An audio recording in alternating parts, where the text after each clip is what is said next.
Hello everyone, आज की इस वीडियो में हम लोग सीटेट एग्जाम पेपर 2022 से 23 के लिए सीडीपी यानी बाल विकास का ऐसा इम्पोर्टेंट वीवीआई क्वेश्चन को देखेंगे जो कि आपके सीटेट एग्जाम पेपर के लिए काफ़ी इम्पोर्टेंट है। तो चलिए फ्रेंड्स, बिना समय गवाए पहला क्वेश्चन का आंसर देख लेते हैं। है दोस्तों, आज का पहला सवाल क्वेश्चन नंबर 1 कहता है कि एक विद्यार्थी के अवांछनीय व्यवहार को परिवर्तित करने का सबसे प्रभावी तरीका क्या है।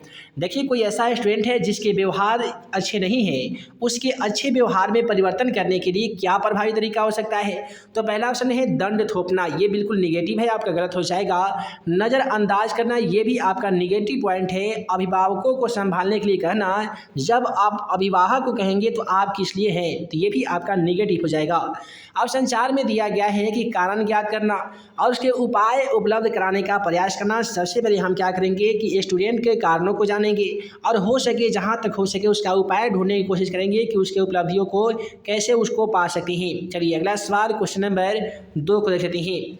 क्वेश्चन नंबर 2 कहता है कि छात्र की समालोचनात्मक सोच कौशल करने के लिए बढ़ावा देने के लिए आमतौर पर किस शिक्षण रणनीति को अपनाया जा सकता है।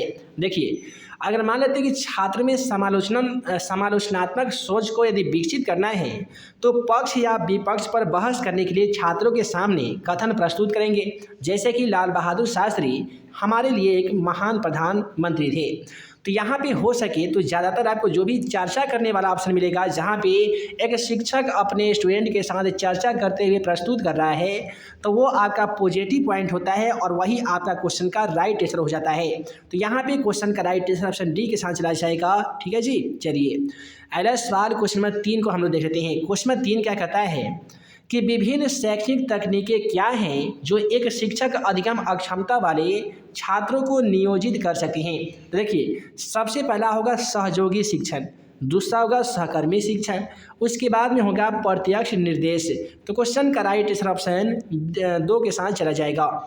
अब अगला सवाल क्वेश्चन 4 को देख लेते हैं। क्वेश्चन 4 क्या कहता है कि एक मानसिक रूप से स्वस्थ व्यक्ति वह है, यानी एक मानसिक रूप से स्वस्थ व्यक्ति हम किसे कहेंगे, तो जिसका व्यक्तित्व एकीकृत हो, इसको भी कह सकते हैं, जो आशावादी हो। तो इसीलिए क्वेश्चन का राइट आंसर उपयुक्त दोनों के साथ चला जाएगा, यानी ऑप्शन 3 यहाँ पे आपका राइट आंसर हो जाएगा।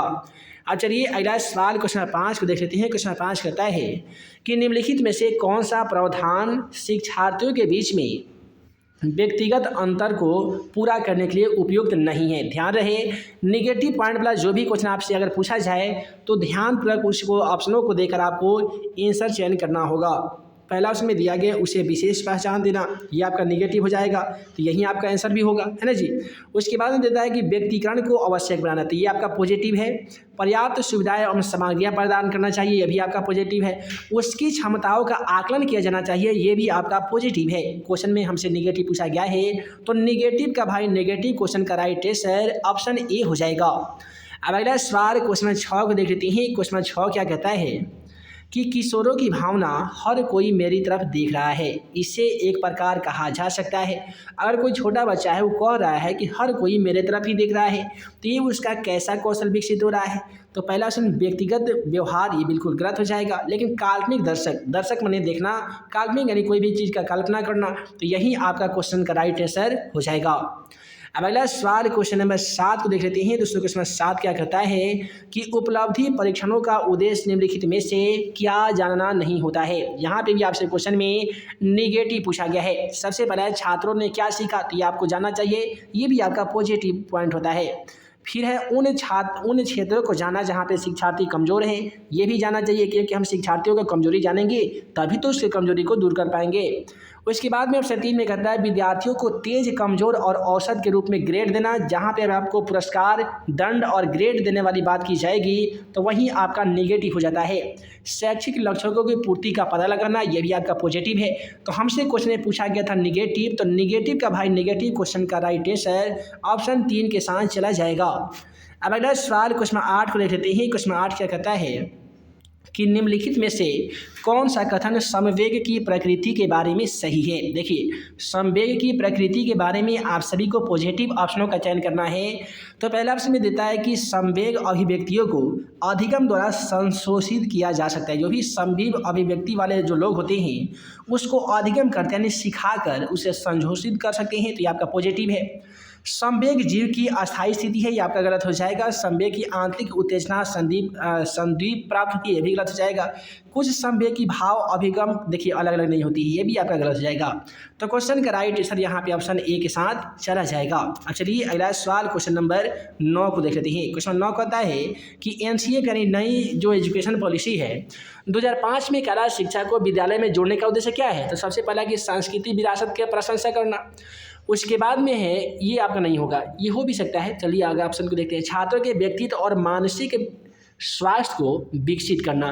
तो यहाँ पर देखिए क्वेश्चन का जो राइट आंसर होगा वो ए और बी दोनों हो जाएगा, क्योंकि एनसीए 2005 में कला शिक्षा को विद्यालय में जोड़ने का मेन जो रीजन था वो था सांस्कृतिक विरासत की प्रशंसा करना और छात्रों के व्यक्तित्व और मानसिक स्वास्थ्य को विकसित करना था।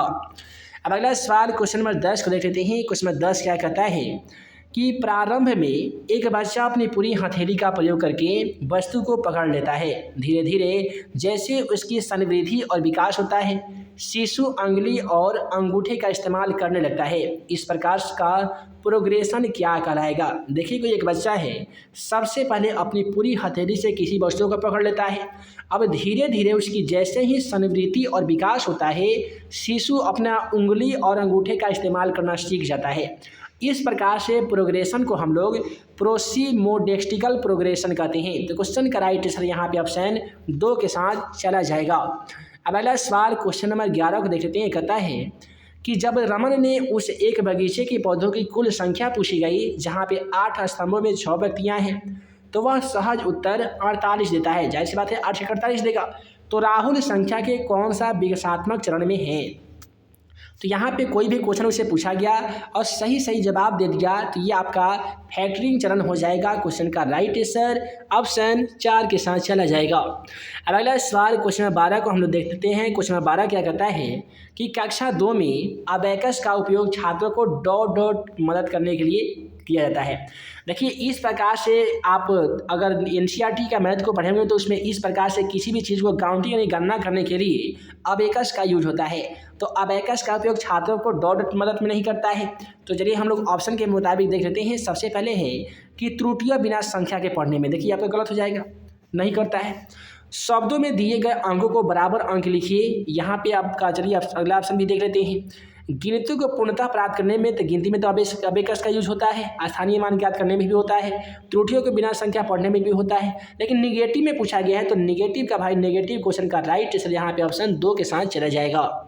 अब अगला सवाल क्वेश्चन नंबर 13 को देख लेते हैं। क्वेश्चन नंबर 13 कहता है कि गणित की पाठ्य पुस्तक में सामग्री का संगठन होना चाहिए। देखिए, आपको सचिन सर बार बार कहते हैं कि कोई भी क्वेश्चनों का आंसर दीजिए तो आपको ऐसा दीजिए कि स्टूडेंट में कोई भी गलती ना हो।